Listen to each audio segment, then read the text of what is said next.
L'opposition disait que le président Paul Biya n'était pas éligible aux élections présidentielles. Mais qu'est-ce qui empêchait cette même opposition de contrecarrer, n'est-ce pas, l'intention du président Paul Biya pour se présenter aux élections? C'est vraiment tout un cauchemar, c'est un mystère. Comment savoir tout cela? De toute façon, écoutons le professeur Mathias et Eric Onangini. Écoutons. Deuxième chose, et je finis là-dessus. Avant l'élection, un débat est soulevé, qui est un débat juridico-politique. Le président Biya n'est pas éligible. Il ne l'était pas. Il ne l'était pas. Le président Biya n'est pas éligible. Bon, il y a quand même quelques universitaires qui disent que non, il n'est pas éligible. Bon, évidemment, comme ça n'arrange pas le pouvoir aussi sort ces universitaires qui disent qu'il est éligible. Mais ce qui est ironique, c'est que ce sont les acteurs de l'opposition qui se moquent de ceux qui disent que le président n'est pas éligible.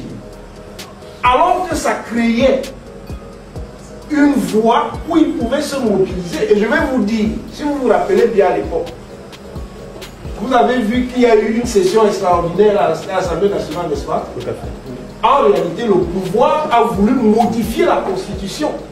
Parce que comme ici, quand nous on dit, comme nous ne sommes pas des Blancs, on dit qu'on raconte des histoires. Ils sont partis demander aux Blancs. Et les Blancs ont dit que c'est nous qui avons raison. C'est-à-dire Olinga et moi, et puis Maître Doumbissi. Les Blancs ont dit que non, le président n'est pas éligible.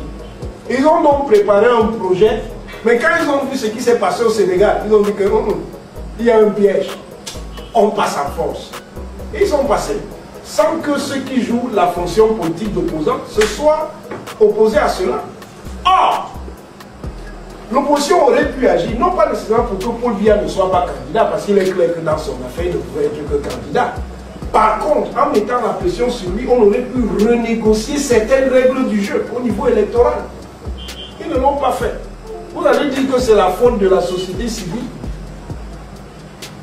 Non, c'est pas la faute de la société civile. Bon, sauf maintenant si nous aussi on dit que bon, maintenant on va faire les partis politiques.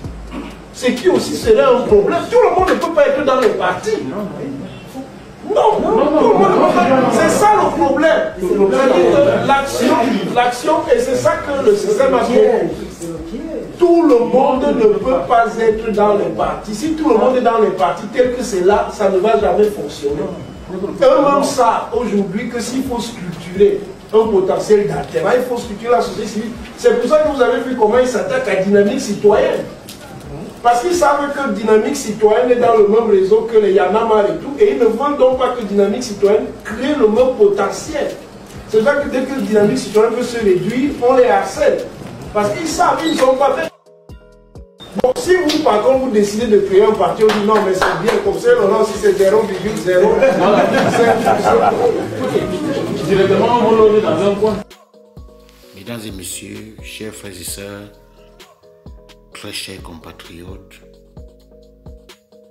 il faut respecter cet homme, le président de la République, son Excellence Paul Biya. Et oui,